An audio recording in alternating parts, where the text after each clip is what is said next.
નમસ્કાર વિદ્યાર્થી મિત્રો, સરસ્વતી ગ્રુપ સંચાલિત ઈ લર્નિંગ સિસ્ટમમાં આપ સૌ વિદ્યાર્થીઓનું હાર્દિક સ્વાગત છે. ધોરણ 12 નામાના મૂળ તત્વો આપણે અત્યારે અભ્યાસ કરી રહ્યા છીએ. ચેપ્ટર નંબર 2 ભાગીદારી પેઢીના વાર્ષિક હિસાબો. લાસ્ટ લેક્ચરમાં મિત્રો આપણે છે એ ઉદાહરણ નંબર 4 કમ્પ્લીટ કર્યું હતું. રેડી? ત્યાર પછીનો આપણે દાખલો જોઈએ. સ્વાધ્યાયનો દાખલા નંબર 10મો જોઈએ. સ્વાધ્યાયનો દાખલા નંબર 10 જે તમારી ચોપડીના પેજ નંબર 79 અને 80 પર આપેલો છે. 79 અને 80 પર બરાબર છે. એની ફટાફટ બધા રકમ છે એ સામે રાખશે, કેલ્ક્યુલેટર બાજુમાં રાખશે કે જેથી કરીને ગણતરી જે કરીએ એ વ્યવસ્થિત સમજાઈ જાય. રકમ વાંચું છું. લવ અને કુશ એક ભાગીદારી પેઢીના ભાગીદારો છે. તેઓ 60% નફો 3:2 ના પ્રમાણમાં અને બાકીનો નફો 2:1 ના પ્રમાણમાં વહેંચે છે. આ છેલ્લે આપણે થશે. રેડી? કુલ નફો મળશે એના બે ભાગ કરશું, 60% અને 40%. 60% નફો આપણે કયા પ્રમાણમાં વેચવાનો છે? તો કે 3:2 માં, અને 40% નફો 2:1 ના પ્રમાણમાં વેચે છે. નીચે આપેલા પેઢીના તારીખ 31/3/17 ના રોજના કાચા સરવૈયા અને હવાલા પરથી પેઢીનું નફા નુકસાન ફાળવણી ખાતું, ભાગીદારોના ચાલુ ખાતા અને પાકું સરવૈયું તૈયાર કરો. જો આપણે પ્રોપર કીધું છે કે ફાળવણી ખાતું, ભાગીદારોના ચાલુ ખાતા અને પાકું સરવૈયું, તો અહીં આપણું હેડિંગ શું આવશે? તમારે હેડિંગ છે ઉપર લખવાનું રહેશે લવ અને કુશનું ભાગીદારી પેઢીનું તારીખ 31/3/17 ના રોજ પૂરા થતા વર્ષનું નફા નુકસાન ફાળવણી ખાતું. આમાં કઈ હેડિંગ ને ખાલી આવશે ભાગીદારોના ચાલુ ખાતા. રેડી? અને આમાં પણ લવ અને કુશની ભાગીદારી પેઢીનું તારીખ 31/3/17 ના રોજનું પાકું સરવૈયું. રેડી? હેડિંગ આપવા જરૂરી છે, ફોર્મેટ તૈયાર કરવું જરૂરી છે. રેડી? આમાં આપણને પ્રોપર એવું કીધું છે ફાળવણી ખાતું તૈયાર કરો. એનો મતલબ એવો કે આ પેઢીના અગાઉ વેપાર ખાતું અને નફા નુકસાન ખાતું અગાઉથી તૈયાર કરેલું જ હશે એવું માની, અને આમાં આપણને કાચા સરવૈયામાં છે એ નફા નુકસાન ખાતું એવો શબ્દ આપેલો હશે. જોઈ લઈએ. જો આપણને ચાલુ ખાતાની નીચે જ આપેલું છે નફા નુકસાન ખાતું જમા બાજુ. રેડી? એનો મતલબ એવો કે નફો આ પેઢીએ નફો કર્યો છે એ આપણને અગાઉથી આપેલો જ છે. પહેલા આપણે છે એના હવાલા કમ્પ્લીટ કરીએ. હવાલા આપેલા છે. મૂડી પર 6% લેખે અને ઉપાડ પર 10% લેખે વ્યાજ ગણવાનું છે. હવે મૂડી અહીંયા ચાલુ ખાતા આપ્યા છે એટલે ચાલુ ખાતા તૈયાર કરવો પડશે. મૂડી આપણી સ્થિર રહેશે. મૂડી અને ઉપાડ બંને આપેલું છે. મૂડી હંમેશા જમા બાજુ હોય તો મૂડી કેવી રહેશે? સ્થિર રહેશે. તો મૂડીની બાકી આપેલી છે 1,20,000 અને 80,000, તો મૂડી સ્થિર રહેશે. તો અહીંયા લખી નાખી મૂડી લવ 1,20,000 અને કુશ 80,000. બરાબર? જ્યારે ચાલુ ખાતા હોય ત્યારે મૂડી હંમેશા શું રહે? સ્થિર રહે. સામે ઉપાડ આપેલો છે 40,000 અને 12,000, તો ઉપાડ છે અહીંયા આપણે લખી નાખી ઉપાડ તરીકે એક લીટી છોડી ઉપાડ લવ નો ઉપાડ આપેલો છે આપણને 40,000 અને 12,000. બરાબર? આ પ્રમાણે છે એ આપણને આપેલું છે. હવે હવાલામાં શું કીધું છે? તો કે મૂડી પર 6% અને ઉપાડ પર 10% વ્યાજ ગણવાનું છે. મૂડી પર કેટલા ટકા? તો કે મૂડી પર 6% લખે. જોઈએ 1,20,000 એનું વ્યાજ છે એ ગણીએ. પહેલા અહીંયા લખશું જમા બાજુ મૂડી પર વ્યાજ કેટલા ટકા? તો કે 6% લેખે. 1,20,000 એને ગુણ્યા 6% એટલે આવશે 7,200. ત્યાર પછી 80,000 એને ગુણ્યા 6% એટલે આવશે 4,800. અહીંયા જમા તો અહીંયા ઉધાર, તો અહીંયા અસર આપી દઈએ, લીટી છોડવાની જરૂર નથી. અહીંયા લખશું મૂડી પર વ્યાજ લવ અને કુશ 7,200 અને 4,800. ત્યાર પછી એવું કીધું છે ઉપાડ પર 10% લેખે વ્યાજ ગણવાનું છે. ઉપાડ, તો ઉપાડનું વ્યાજ ઉપાડની નીચે દેવશે, અહીં લખશું ઉપાડ પર વ્યાજ 10% લખીએ એટલે 4000 અને 1200 રૂપિયા. અહીંયા ઉધાર તો અહીંયા જમા, અહીં લખશું ઉપાડ પર વ્યાજ લવ અને કુશ 4000 અને 1200 રૂપિયા. આ પહેલો હવાલો આપણે કમ્પ્લીટ કર્યો. ત્યાર પછીનો હવાલો જોઈ, હવાલો નંબર 2, ચાલુ ખાતાની શરૂઆતની બાકી પર 10% લેખે વ્યાજની જોગવાઈ કરો. ચાલુ ખાતાની બાકી, તો પેલા કાચા સરવૈયામાં જો ચાલુ ખાતાની બાકી લવની છે એ જમા બાજુ આપી છે, તો આપણે જમા બાજુ પહેલા લખશું બાકી આગળ લાવ્યા, બાકી આગળ લાવ્યા. લવનું જમા બાજુ છે તો આપણે જમા બાજુ લખશું 8000 રૂપિયા, અને કુશની ઉધાર બાજુ છે તો એ લખશું બાકી આગળ લાવ્યા. કુશના ખાનામાં 12000. હવે શરૂઆતની ચાલુ ખાતાની શરૂઆતની બાકી પર વ્યાજ કેટલું ગણવાનું? 10%. જેની જમા બાકી છે એનું વ્યાજ જમા બાજુ, ઉધાર બાકી છે એનું વ્યાજ ઉધાર બાજુ. તો અસર આપણે આપીએ અહીંયા ચાલુ ખાતાનું વ્યાજ કેટલા ટકા જોગવાઈ છે તો કે 10%, તો કે 800 રૂપિયા. અને આનું જો કરીએ ઉધાર બાજુ ચાલુ ખાતાનું વ્યાજ 12000 ના 10% એટલે 1200 રૂપિયા. આ બેની બીજી અસર આપી દઈ, અહીંયા જમા છે એની ઉધાર લખી નાખી, અહીં લખશું ચાલુ ખાતાનું વ્યાજ કેનું તો કે લવનું, તો અહીં લખશું લવ કેટલું તો કે 800 રૂપિયા. એવી રીતના અહીંયા ઉધાર છે એનું જમા બાજુ લખીએ, અહીં લખશું ચાલુ ખાતાનું વ્યાજ કુશ કેટલું તો કે 1200 રૂપિયા. આ બીજો હવાલો આપણો કમ્પ્લીટ કર્યો.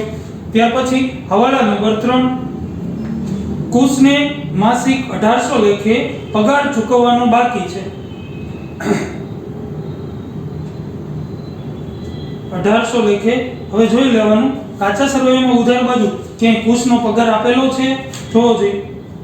ચાલુ ખાતામાં ઉધાર બાજુ ક્યાંય કુશનો પગાર આપ્યો છે તો કે નથી આપ્યો, તો કેટલો પગાર આપવાનો છે જોવો જોઈએ. 1800 લેખે આખા વર્ષનો પગાર હોય તો પગાર છે આપણે એનો ગુણાકાર કરવો પડશે.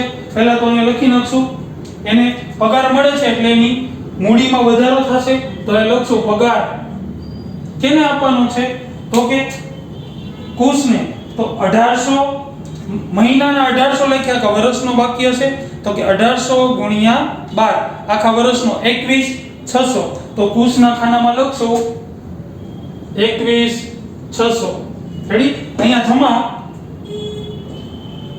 જમા તો અહીંયા ઉધાર બાજુ અહીંયા લખશું પગાર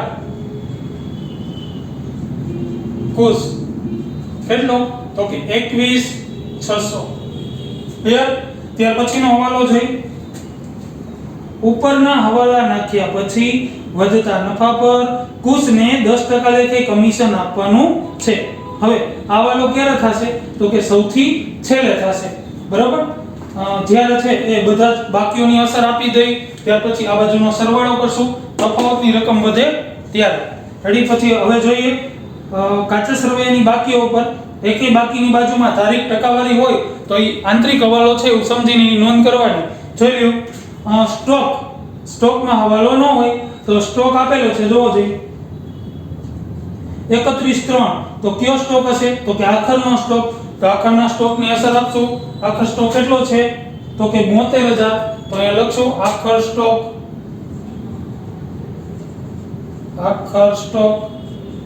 કેટલો આપ્યો છે તો કે 72000. ત્યાર પછી મૂડી ઉપાડ આવી ગયું, ચાલુ ખાતા આવી ગયા, નફા નુકસાન ખાતું જમા બાજુ છે તો આમાં પણ જમા બાજુ જ આવશે. તો અહીંયા લખશું ચોખ્ખો નફો, કૌંસમાં લખી શકાય નફા નુકસાન ખાતું. રેડી? આમાં જમા છે એટલે આમાં પણ જમા આવશે કેટલા તો કે 80000. ત્યાર પછીની બાકી સ્ટોક આવી ગયો અગાઉથી ચૂકવેલ વીમા પ્રીમિયમ 3200 અગાઉથી ચૂકવેલ ખર્ચ થયો નથી આપણે ચૂકવી દીધું છે આપણા માટે લેણું થયું તો લેણા તરીકે અસર આપશો 3200 રૂપિયાની અગાઉથી ચૂકવેલ વીમા પ્રીમિયમ અહીં લખશું અગાઉથી ચૂકવેલ વીમા પ્રીમિયમ કેટલો તો કે 3200 રૂપિયા ત્યાર પછીની અસર આપશો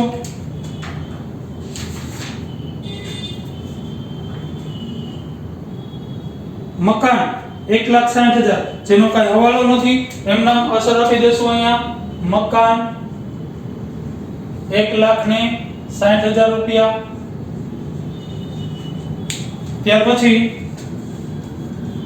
દેવાદારો અને લેણદારો દેવાદારો હંમેશા ઉધાર હોય લેણદારો જમા હોય તો દેવાદારો આપેલા છે 80,000 અને લેણદારો આપ્યા છે 28,000 તો પહેલા અહીંયા લેણદારોની અસર આપી દઈ લેણદારો 28,000 બરોબર હવે દેવાદારો આપ્યા છે પણ એની ઉપર કઈ હવાલો નથી પરંતુ જોવો જોઈએ કાલખાત અનામત આપેલી છે જો જમા બાજુ કાલખાત અનામત યાદ કરો નિયમો કે જ્યારે દેવાદારો ઉપર કાલખાત અનામતની જોગવાઈનો હવાલો ન હોય પણ કાચા સરવૈયામાં જમા બાજુ કાલખાત અનામત તરીકે આપેલા હોય તો એમાંથી બાદ કરીને લખવા કાલખાત અનામત આપણને આપેલી છે 8,000 તો પેલા દેવાદારો લખશું 80,000 તો અહીં લખશું દેવાદારો અંદરની સાઈડ 80,000 માઈનસ કાલખાત અનામત 8,000 અને એક જ અસર થશે 72,000 જો નિયમો આપણે લખાવ્યા હતા અગાઉ કે જ્યારે દેવાદારો પર કાલખાત અનામતની જોગવાઈ ન આપેલી હોય અને હવાલામાં એ વિશે કંઈ કીધું ન હોય પરંતુ કાચા સરવૈયામાં જમા બાજુ છે કાલખાત અનામત આપેલી હોય તો દેવાદારોમાંથી કાલખાત અનામત શું કરવાની બાદ કરવાની રેડી એની એક જ અસર આવશે ત્યાર પછીનો બાકી જોઈ રોકડ અને બેંક રોકડ ઉધાર હોય રોકડ હોય અને બેંક છે બેંક ઓવરડ્રાફ્ટ ગણવાનો તો રોકડ શિલ્લક છે 4800 તો અહીં અસર આપશું રોકડ શિલ્લક 4,800 અને બેંક શિલ્લક છે એને કહેવાનું બેંક ઓવરડ્રાફ્ટ બેંક ઓડી જમા બાજુ છે એટલે બેંક ઓવરડ્રાફ્ટ જો ઉધાર બાજુ હોત તો બેંક શિલ્લક ગણત આપેલા છે 20,000 તો અહીંયા લખશું 20,000 ત્યાર પછીની બાકી આપેલી છે દેવી હુંડીઓ જો જમા બાજુ આપી છે 14,000 તો એ અહીંયા જ આવશે દેવી હુંડી 14,000 ત્યાર પછી આપેલું છે ગીરો લોન જમા બાજુ આપી છે એટલે મૂડી દેવા બાજુ આવશે ઉધાર બાજુ હોત તો મિલકત લેણા બાજુ લખત 1 લાખ રૂપિયાની ગીરો લોન છે તો અહીંયા લખશું ગીરો લોન 1 લાખ રૂપિયા ત્યાર પછીનો હવાલો જોઈ ત્યાર પછીની બાકીઓ જોઈ પાઘડી 40,000 આપણા માટે મિલકત કહેવાય તો અહીંયા મિલકત તરીકે લખશું પાઘડી 40,000 ત્યાર પછીની બાકી જોઈ બાકી મજૂરી જે ચૂકવવાની બાકી મજૂરી છે 2800 રૂપિયા આપી છે જમા બાજુ છે એટલે અહીંયા લખશું તો કે અહીંયા લખશું ચૂકવવાની બાકી મજૂરી બાકી મજૂરી 2800 રૂપિયા ત્યાર પછી મળવાનું બાકી ભાડું ઉધાર બાજુ છે એટલે મિલકત લેણા બાજુ લખશું મળવાનું બાકી ભાડું કેટલું છે 1600 રૂપિયા મળવાનું બાકી ભાડું 1600 રૂપિયા ત્યાર પછી બાકી જોઈ અગાઉથી મળેલ કમિશન જમા બાજુ છે જો 800 અગાઉથી મળેલ કમિશન તો અહીંયા લખશું અગાઉથી મળેલ કમિશન કેટલું તો કે 800 રૂપિયા રેડી મળવાનું બાકી હોત તો મિલકત લેણા બાજુ લખત ત્યાર પછી કાલખાત અનામત આવી ગયું પેટર્ન 12,000 રૂપિયા જે આપણા માટે છે એ મિલકત કહેવાય પેટર્ન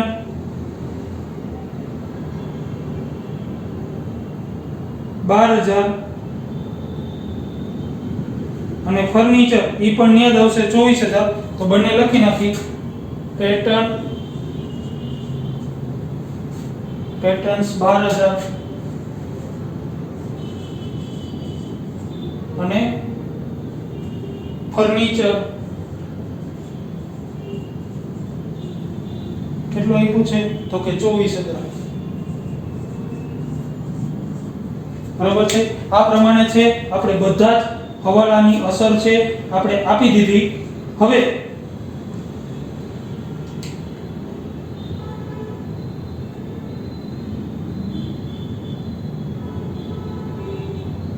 ટોટલ કરશું. પહેલા તો હજી એક હવાલો આપણો બાકી છે. કયો? સૌથી છેલ્લો 10% લેખે કમિશન આપવાની વાત છે. એ 10% કમિશન. પણ એના પહેલા શું કરશું તો કે આ બાજુનો આપણે સરવાળો કરવો પડશે. તો સરવાળો કરીએ 80,000 પ્લસ 4,000 પ્લસ 1200 ને 1200 2400 એટલે મળશે 86,400. તો આ બાજુનો સરવાળો કરીએ 86,400 આ બાજુ દર્શાવીએ 86,400. હવે જો એમાંથી પહેલા બધી બાકીઓ આપણે શું કરશું? બાદ કરશું. 86,400 માઈનસ 7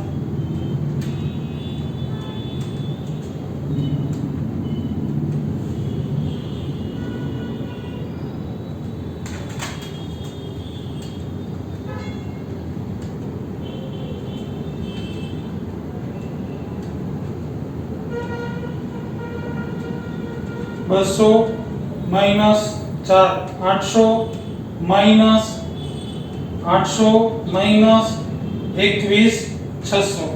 હવે મળ્યા 52,000 રૂપિયા મળ્યા. તફાવતની રકમ કેટલી મળશે તો કે 52,000 રૂપિયા. તો અહીંયા આપણે છે એની ગણતરી કરીએ. તફાવતની રકમ કેટલી મળે છે તો કે 52,000.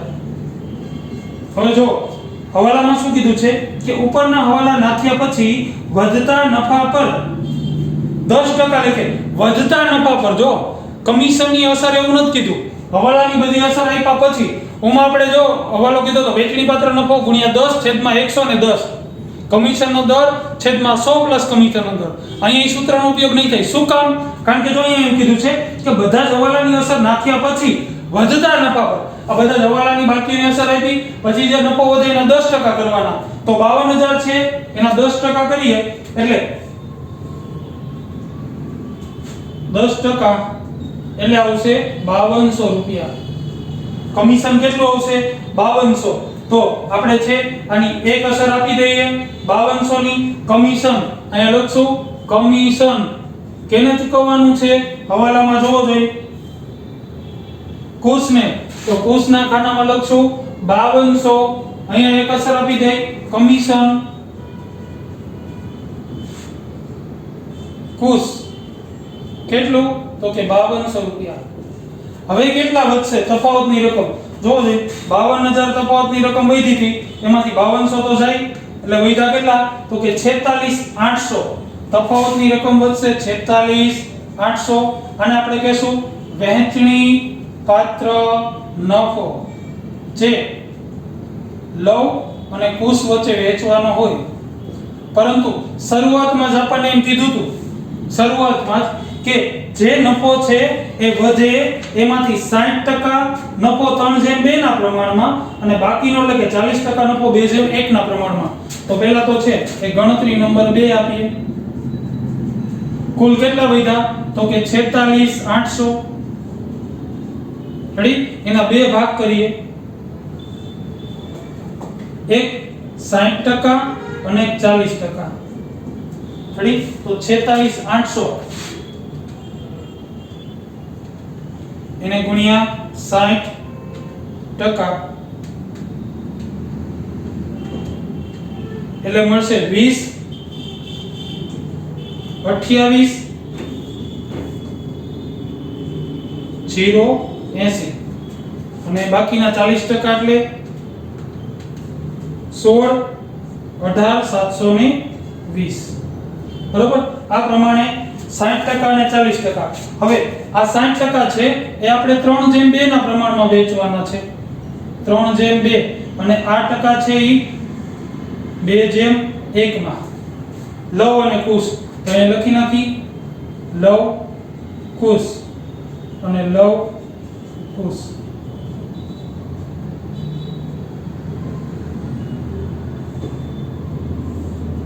વેચી દઈએ 28 0 80 એને ગુણ્યા 3 ભાગ્યા 5 એટલે મળશે લવનો 16 8 48.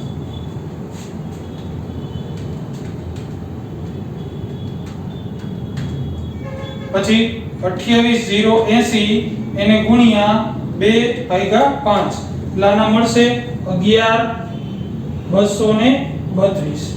રેડી? એવી રીતના વેચી દઈ 18 720 એને ગુણ્યા 2 ભાગ્યા 3 એટલે મળશે 12 480 અને 18 720 એને ગુણ્યા 1 ભાગ્યા 3 એટલે મળશે 62 40. રેડી? હવે લવના ભાગે ક્યાં મળ્યા? તો કે એક આ અને એક આ, તો બેયનો સરવાળો કરી નાખી. તો કે 16 8 48 પ્લસ આમાંથી એનો ભાગ કેટલો? તો કે 12 480. તો કેટલા મળ્યા? તો કે 29 328. 29 328. આ બેયનો સરવાળો કરી નાખી. 11 232 પ્લસ 62 40 તો 17 4 72. રેડી? ફરીથી આપણે શું કર્યું? તો કે હવાલામાં એમ કીધું હતું કે જે વેચણી પાત્ર નફો મળે એ 60% નફો છે 3/2 ના પ્રમાણમાં વેચવાનો અને બાકીનો નફો 2/1 માં, એટલે 60 ને 40. પહેલા આપણે જે વેચણી પાત્ર નફો મળ્યો એક આ કમિશન આપ્યું 10% કરી કાઢે એટલે 52000 ના 10%. જો અહીંયા ઓલા સૂત્રનો ઉપયોગ નહીં થાય. શું કામ? કારણ કે એવું કીધું છે જે નફો મળે એના 10%. એવું નથી કીધું કમિશનની અસર આપ્યા બાદ, એવું કીધું નથી. એટલે 10%.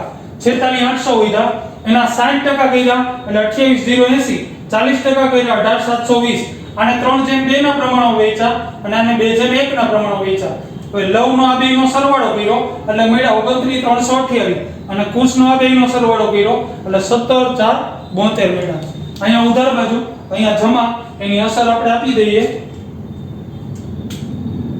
વહેંચણી પાત્ર નફો.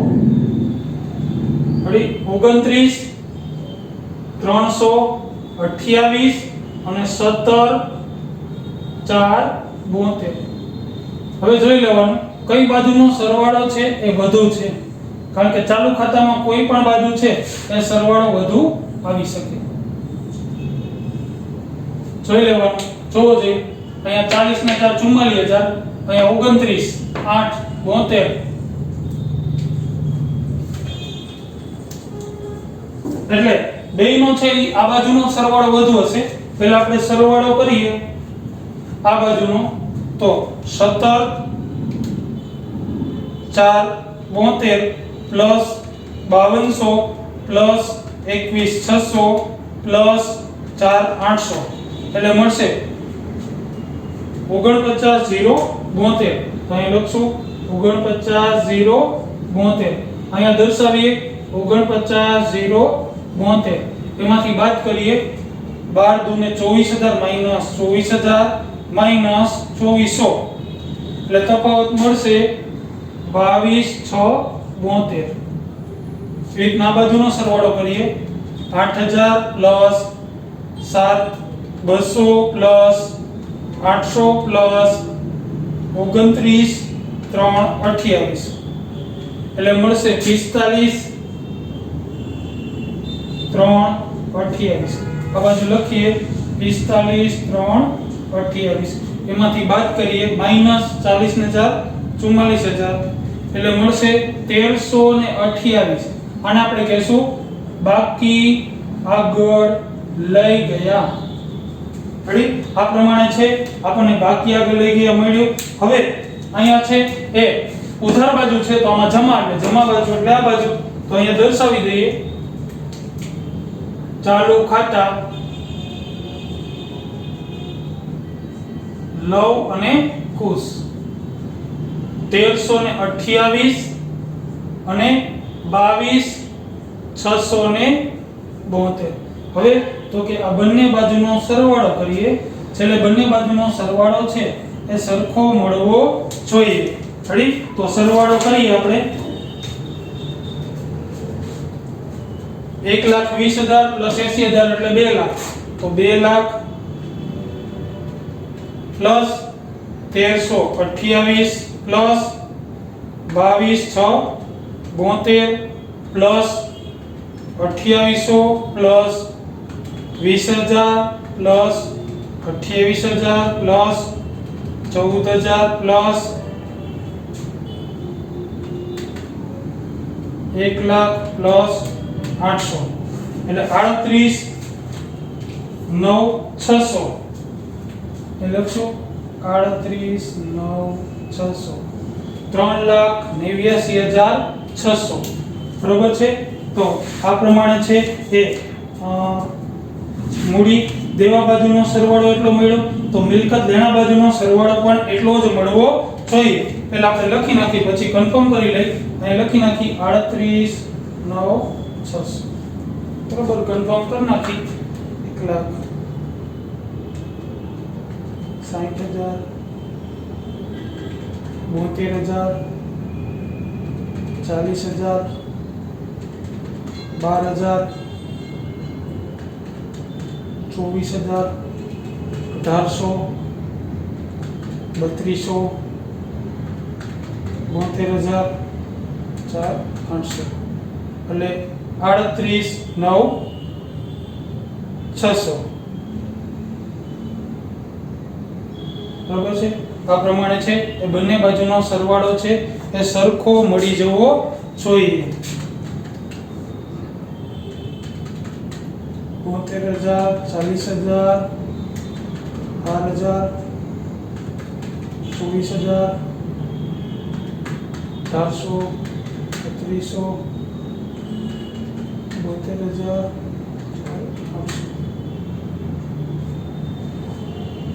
તો આ પ્રમાણે છે એ બંને બાજુનો સરવાળો છે એ છેલ્લે મળવાનું બાકી ભાડું સુધી અહીંયા છે એ આપણે 1800 ની બદલે 600 આવશે. રેડી? એટલે બંને બાજુનો સરવાળો મળશે 3,89,600. તો આ રીતના છે છેલ્લે પાકા સરવૈયાનો બંને બાજુનો સરવાળો છે એ સરખો મળવો જોઈએ, તો આપણો દાખલો સાચો.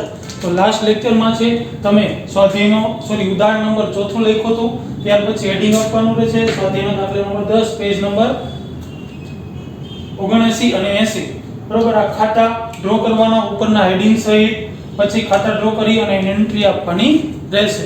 ઓકે મિત્રો, તો આ દાખલો તમારા ચોપડામાં પાકા ચોપડામાં લખી લેવાનો રહેશે. નેક્સ્ટ લેક્ચરમાં છે આપણે આગલા દાખલા તરફ આગળ વધશું. ઓકે મિત્રો, થેન્ક યુ.